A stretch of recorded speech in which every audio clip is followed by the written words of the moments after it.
Hey friends, it's Kim and you're listening to Coping with Kim.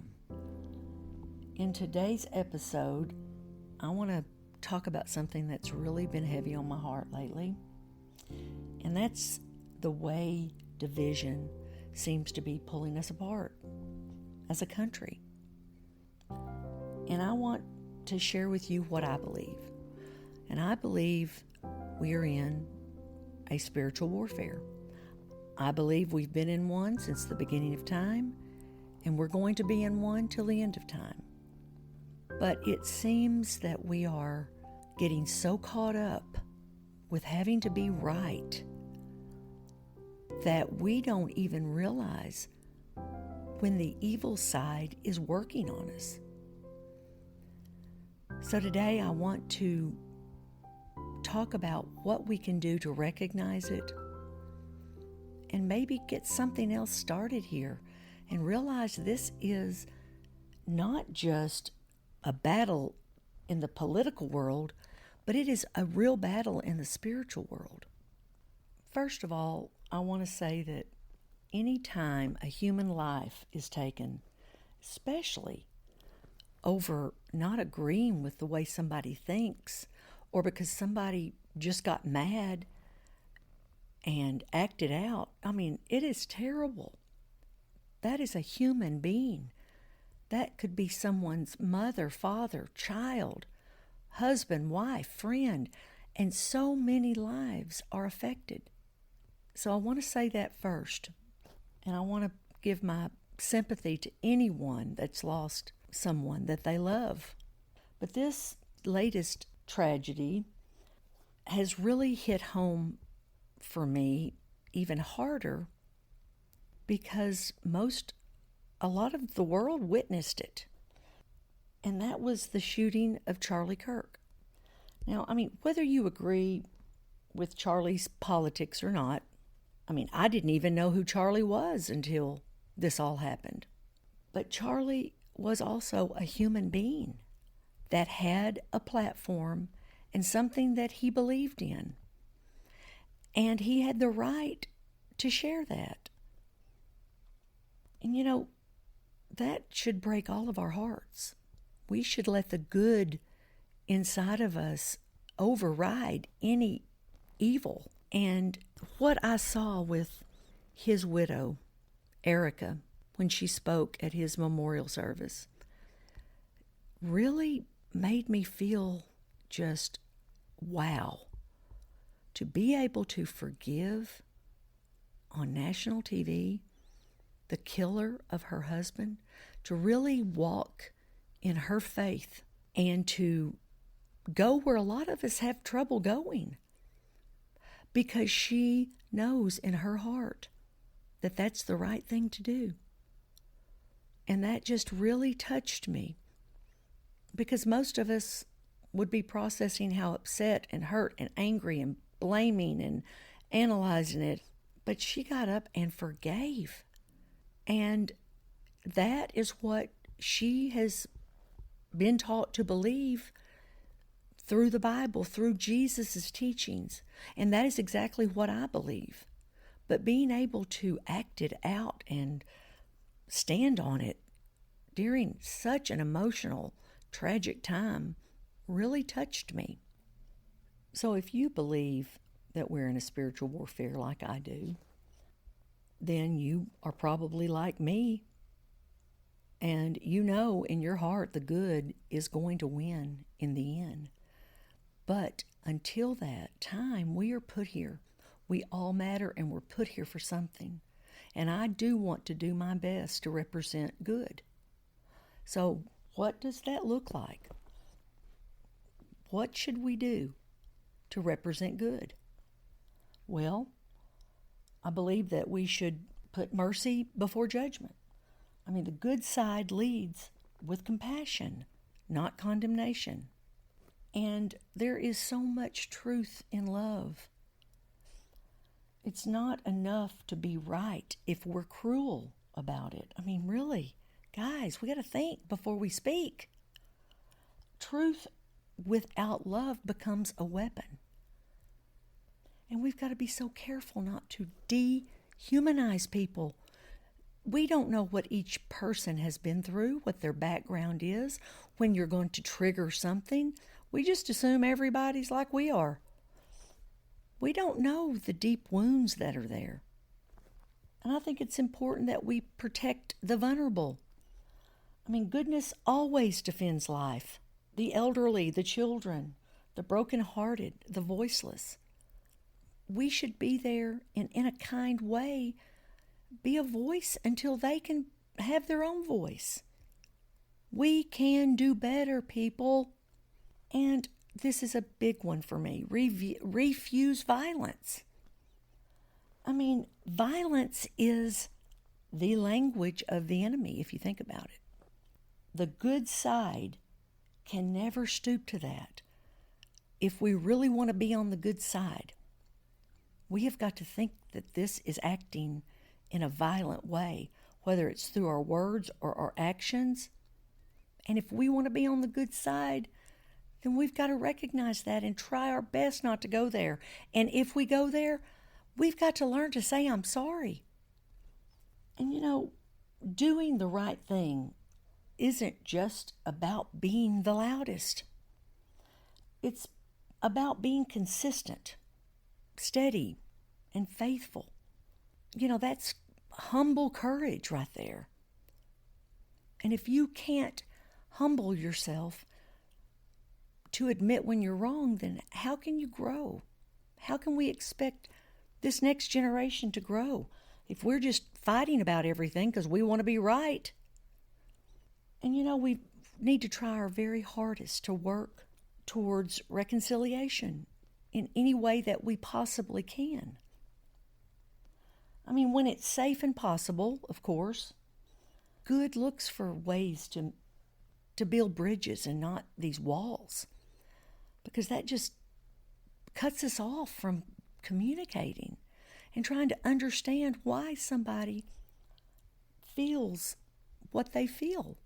So, with that being said, I feel these are some steps that we could work towards being better and living that example of being on the good side. Like when you hear someone's opinion that you don't agree with, which happens often, ask them why. Why do they believe that way instead of shutting them down? When we're angry, take it to God before we take it to the world. Ask God to help us process this. Protect someone who needs help. Volunteer, donate, or just check in with someone who's struggling. Those are nice things to do. And refuse to normalize violence or hate. Call it what it is, no matter who it comes from. We've got to take up for each other, and there's a way to do that. And when we're wrong, say I might have crossed a line there, and I'm very sorry about that. And you can always speak truth with kindness. Hold on to your convictions, but don't let them harden your heart. Guys, we need to see people as people. It is easy to reduce someone to a label. It is easy to just say, you're the right, the left, the anti this or that, you're bad. We can do better on disagreeing. And we can treat people like human beings. And we can see people behind whatever their story is, because there is a human being behind that story. And if we remembered that, it'd be harder to treat them, less than a human, especially if we're in the same room with them. And the reason I know this helps is because being a hairstylist for as long as I have, we do it all the time. We can agree to disagree. And disagreeing doesn't mean disrespecting. It doesn't mean shouting or shutting someone down.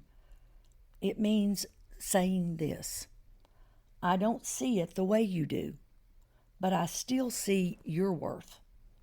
That shift alone can change everything rather than labeling them. We need to practice compassion in our actions. I mean, compassion isn't just a feeling. It's what we do when we remember someone else's humanity. It's listening even when we don't agree. It's being willing to let someone finish their thought without jumping in.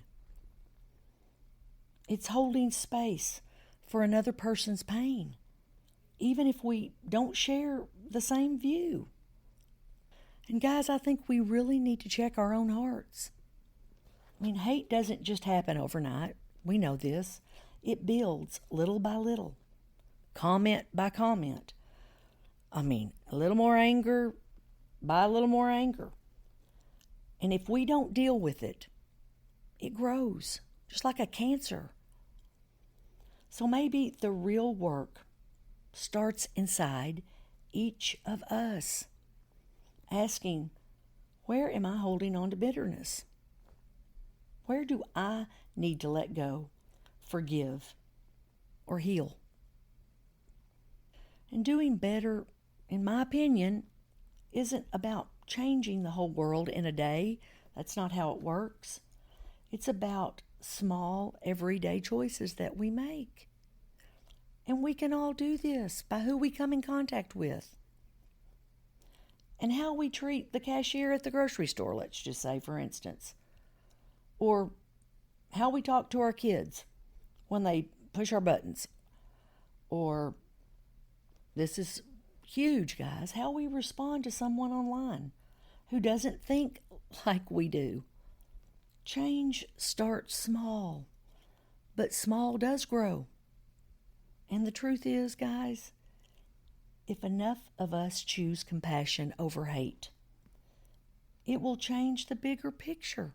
Think about that. Each one of us has a chance to, through our day, our daily activities, work, families, whatever, whoever we come in contact with at Walmart or at the grocery store or while we're shopping, we can choose love over hate by how we just look at somebody. And each one of us can play a part in that, one little thing at a time. And if enough of us could think about this, think about how we could change things. And I want you to remember the bigger picture. At the end of the day, presidents come and go, political parties rise and fall, but your family, your friends, your community, I mean, those are the things that last. Those are the things that we need to work harder on making them better, not worse. I mean, we don't have to think alike to treat each other with kindness. That's the right thing to do. And we don't have to agree on politics to agree that every single life matters, guys. These are lives. And I just want us to not forget the families who have lost loved ones because of political violence or any other kind of violence. I mean, that pain is deep. I mean, there's always going to be that empty chair at the dinner table, or birthdays missed, milestones that are gone forever. We can't bring that back. It's final. And that's what's at stake when anger takes over compassion. So no matter what side someone's on, a loss like that is heartbreaking, and we should honor those lives by choosing a better way forward. What would happen if love, not anger, led the way? What would happen if, instead of tearing each other down, we remembered that every person, even the ones we disagree with the most, is somebody's whole world? Division can't heal division. Only compassion can do that.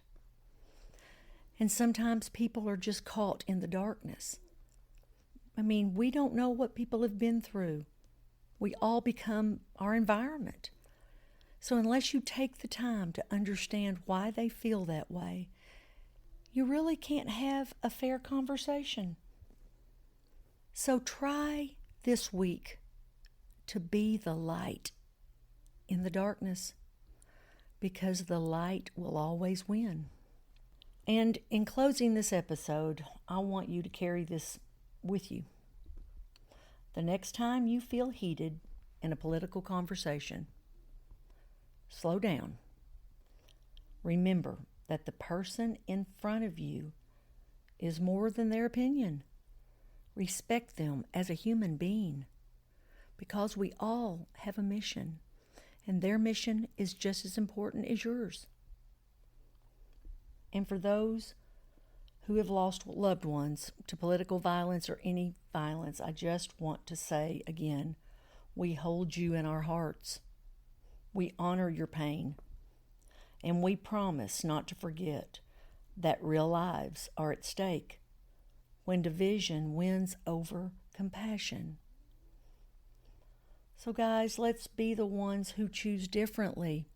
Somebody has to start with this. Let's choose love. Let's choose empathy. Let's choose to come together as a country, even when we think differently.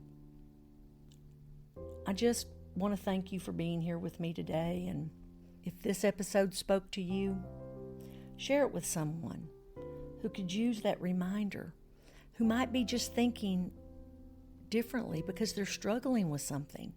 And if you see someone that is feeding fire with fire, maybe talk to them. Maybe there's something underlying and they just need a friend. And until next time, take care of yourself, take care of each other, and keep choosing compassion.